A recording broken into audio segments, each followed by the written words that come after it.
पाकिस्तान में crypto currency कभी legal नहीं होगी। फैटफ ने भी शराइत आयद की हैं। ये कहना था हमारी मशीर खजाना आयशा गौस पाशा साहिबा का। अब आपको ब्रेकिंग न्यूज देते हैं कि फैटफ ने पाकिस्तान को नहीं कहा कि क्रिप्टो पर पाबंदी लगाए। फाइनेंशियल एक्शन टास्क फोर्स ने सिर्फ इतना कहा है कि वर्चुअल एसेट्स को लीगलाइज्ड ना करें उस वक्त तक जब तक कि उन पर कानून साजी ना हो जाए। इस हवाले से पाकिस्तानी मशीर खजाना आयशा गौस पाशा साहिबा का बयान बिल्कुल हकायक के मुनाफी है। आयशा गौस पाशा साहिबा ने झूठ बोला है, गलत बयानी की है। फैटफ ने पाकिस्तान पर क्रिप्टो बंद करने पर जोर नहीं डाला, बल्कि फैटफ ने अपनी रिपोर्ट में कहा है कि पाकिस्तान को क्रिप्टो एक्सचेंजों को लाइसेंस करना होगा ताकि क्रिप्टो का गलत इस्तेमाल ना हो सके। ये बातें हैरानकुन है कि सेनेट में झूठ बोला जा रहा है और कोई कार्रवाई नहीं होगी। अब फाइनेंशियल एक्शन टास्क फोर्स ने क्या कहा है ये भी सुन लें।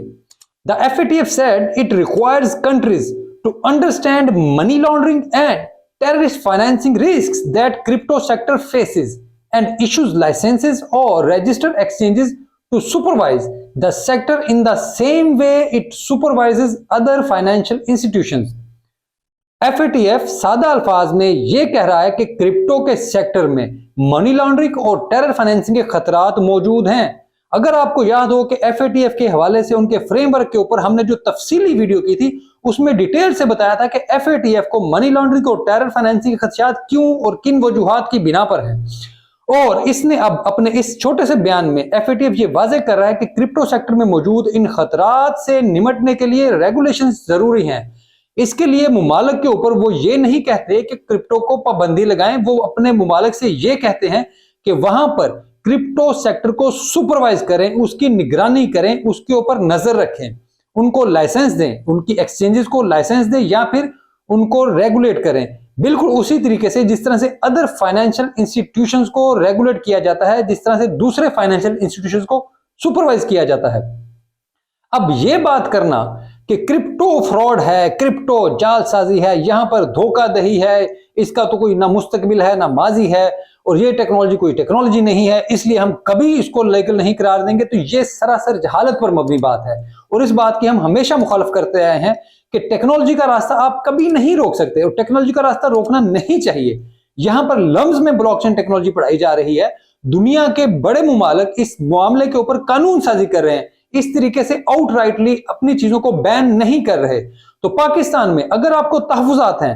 जिस तरीके से FATF को खदशात हैं और जिसने यकीनन शायद आप तक अपने खदशात पहुंचाए होंगे, तो आप बजाय इस पर कि उसके ऊपर कानून साजी करें, अपने मुआशरे के बाकी इस मामले से रिलेटेड जो दूसरे इस मामले से रिलेटेड लोग हैं उनको किसी प्लेटफॉर्म पर बिठाकर कोई दरमियानी राह निकाली जाए और इस टेक्नोलॉजी का मुस्बत इस्तेमाल किया जा सके। आप डायरेक्ट उसके ऊपर पाबंदी लगाने की बात कर रहे हैं और ये सरासर गलती है और ये सरीहन ज्यादती है अपने साथ, अपने मुल्क के साथ, अपने आने वाली नस्लों के साथ। आप आने वाली नस्लों के ऊपर टेक्नोलॉजी के दरवाजे बंद कर रहे हैं। आप अपने मुआशरे को पीछे पत्थर के जमाने में लेकर जा रहे हैं और ऐसा हमेशा हमारी तमाम हुकूमतें पीछे करती आई हैं। हमें टेक्नोलॉजी के मैदान में कहां पर धकेल दिया गया है। पाकिस्तान को देखें वो किस जगह पर खड़ा है और भारत को देखें, दुनिया के तमाम बड़े टेक्नोलॉजिकल इंस्टीट्यूशंस है, जितने भी बड़े इदारे हैं, जो ऑर्गेनाइजेशंस हैं, गूगल से लेकर आप कहीं पर भी देखें तो वहां पर इंडिया के लोग मौजूद हैं। हमारे पाकिस्तानियों में कौन सी टैलेंट की कमी है, हमारे पाकिस्तानियों का कौन सा दिमाग काम नहीं करता, हाथ पांव नहीं चलते, या हमारे में ऐसे कौन सी खामी है कि हमारे नौजवान वहां तक नहीं जा सकते। तो उसकी खामी सिर्फ हमारी हुकूमतों की पॉलिसियों की है कि उन्होंने वक्त के ऊपर सही फैसले, दुरुस्त फैसले नहीं लिए। अब भी ये टेक्नोलॉजी का रास्ता बराए मेहरबानी हमारी हुकूमत से गुजारिश है कि इसको टेक्नोलॉजी के रास्ते को मजीद बंद ना किया जाए। अब बराए मेहरबानी ब्लॉकचेन टेक्नोलॉजी जहां पर पढ़ाई जा रही है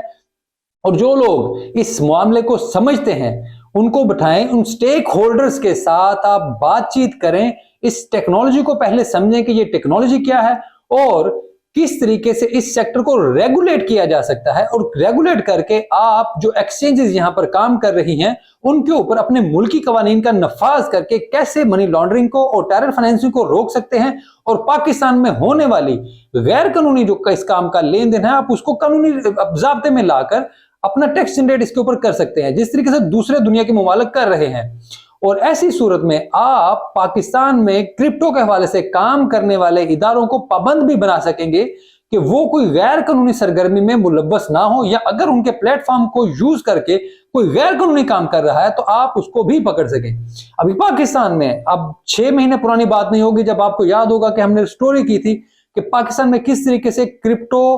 के नाम पर लोगों को लूटा जा रहा है, फ्रॉड किया जा रहा है। उसमें लोगों से क्या किया जाता है कि आपको